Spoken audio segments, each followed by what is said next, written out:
We will be going back into Afghanistan as we went back into Iraq and Syria. Senator Lindsey Graham, who is heavily funded by the defense industry, is itching to re-invade Afghanistan following Biden's withdrawal of US troops. In fact, here's more of his conversation with BBC host Stephen Sackur. The Taliban are not reformed, they're not new. They have a view of the world out of sync with modern times. They're going to impose a lifestyle on the Afghan people that I think is going to make us all sick to our stomach. But most importantly, they're going to give safe haven to Al-Qaeda, who has ambitions to drive us out of the Mideast writ large and attack us because of our way of life. We will be going back into Afghanistan as we went back into Iraq and Syria. Hang on, you seriously think the United States will once again, in a foreseeable future, put troops back into Afghanistan? We'll have to, because the threat will be so large. Why did we go back to Syria and Iraq? Why do we have 5,000 troops in Iraq today?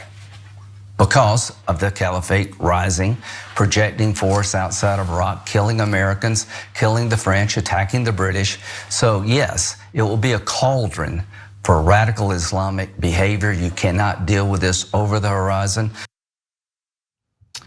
What's fascinating about Senator Lindsey Graham and the statements that he makes there, the clear fear-mongering about how Americans will be targeted and murdered, is that he also simultaneously minimizes right-wing violence in this country. He consistently minimizes what happened in the nation's capital on January 6th. But more importantly, if you look at the impact of these multiple tours in places like Afghanistan, like Iraq, our soldiers have been suffering with all sorts of mental health issues, which they then bring home, and unfortunately, in some cases, ends up in violence against people around them. In fact, there was a story just this weekend about a sharpshooter from the Marines in Florida, and he decided to, suffering from severe PTSD. I'm not minimizing or trying to excuse what he did, but he opened fire and randomly killed 4 members of one family in Polk County, Florida, okay, including a 33-year-old mother and her 3-month-old child. And we just abandon our troops here in the United States once they come back from those multiple tours.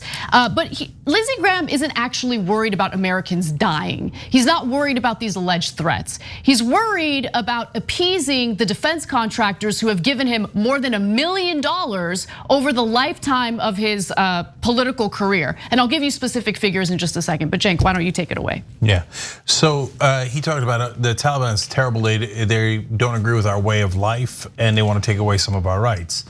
I assume he means the ones in Afghanistan, not the ones in Texas, but the ones in Texas actually do take away our rights.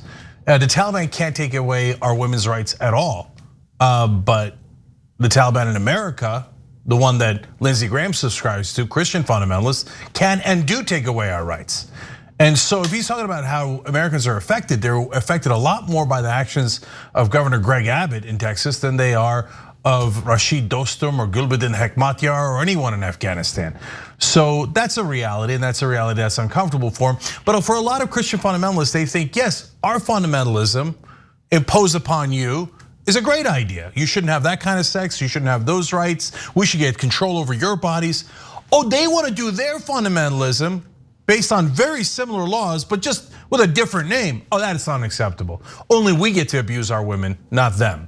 That's Lindsey Graham's position. Honestly, that's the neoconservative position, but I can't say that it's entirely the Republican Party's position, because the Republican voters do not agree with him. Correct. They are overwhelmingly against the war and further interference in other people's affairs. In fact, there was a poll done just last week by the Washington Post and ABC, and here's what they found. They found that 77% of Americans say that they support the decision to withdraw all US forces from Afghanistan, of course. Support crosses party lines with 88% of Democrats and 74% of Republicans and 76% of independents aligned behind the decision. So Lindsey Graham's views on the necessity to re-invade Afghanistan is very much out of step with his own voters, his own constituents.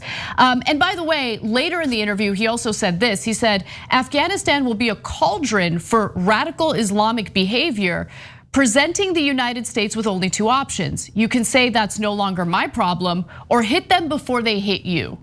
And it's just amazing because he's just recycling the same fear-mongering tactics that were used in the lead up to that war. And also the lies that were told right before we invaded Iraq in that preemptive war. Yeah, you know, hit them before they hit you is the most common statement before someone starts a terrible war. By the way, you know who said hit them before they hit you? Adolf Hitler. Now, you could say, hey, Hitler said a lot of things and you shouldn't compare anyone to Hitler. I hear you on that. But I'm not doing it to say Lindsey Graham is the same as Hitler. I'm doing it so you understand it's the oldest trick in the book. He said, oh my God, we've got to protect the homeland. It's literally what Hitler said. And we've got to hit them in the Sudetenland, in Poland, in Russia, in all these places before they hit us. They're coming to hit us, those poor ethnic Germans, they're coming for us, so we've got to hit them first.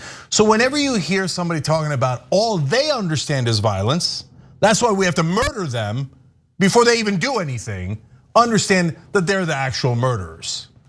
Now, if you look at what really motivates Lindsey Graham, because he knows that the Taliban doesn't really pose a threat to Americans. In fact, if you take troops, you put them back in Afghanistan, that does risk their lives, right?